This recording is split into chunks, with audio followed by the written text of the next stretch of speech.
Hello friends, good morning. সকালবেলা উঠে এখানে দেখছি আমাদের মিস্ত্রিরা চলে এসেছে। তো আমার বাবার যে গাছ কাটে, তো এখানে আমাদের গাছটা একটু কেটে নিচ্ছে বাড়ির পিছনে। তারপরেই এখন আমি রেডি হয়ে চলে এসেছি মুড়ি ভাজার জন্য। তো এটা হলো একটা মুড়ি ভাজার কারখানা।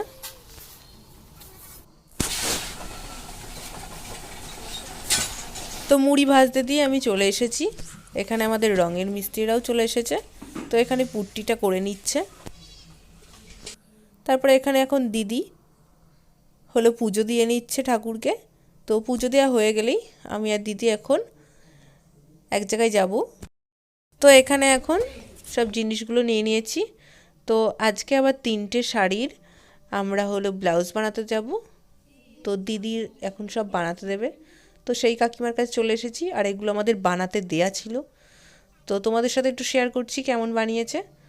তো দেখতে পাচ্ছ যেমন ডিজাইন দিয়েছি ঠিক তেমনই বানিয়ে দিয়েছে। তো কাকিমার হাতের কাজ সত্যি ভালো, খুবই। আমার তো খুব ভালো লাগে, আমি যতগুলো বানাই সবগুলোই আমার সুন্দর করে দেয়। তো আমাদের হয়ে গেছে, তো এখন আমরা বেরিয়ে পড়ছি। তারপর বাড়ি এসে খেয়ে দিয়ে আবার এখন চলে এসেছি, বিকেল হয়ে গেছে।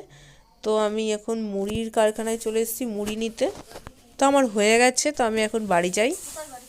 শীতকাল যেহেতু, তো লেপের মধ্যে ছাড়া তো বেরোতে ইচ্ছা করে না। তাই এখন আমি খাটে বসে বসে খাচ্ছি। দেখো কত সুন্দর স্টাফিং দেওয়া আছে। তো সন্ধ্যাবেলা স্যান্ডউইচটা দিয়ে আমি টিফিনটা সারছি। যদিও এটা কেনা, বাড়িতে তৈরি না, তো অসাধারণ হয়, খুব সুন্দর। তো আমি খেতে লাগি, তোমরা ভিডিওটা কন্টিনিউ দেখতে থাকো।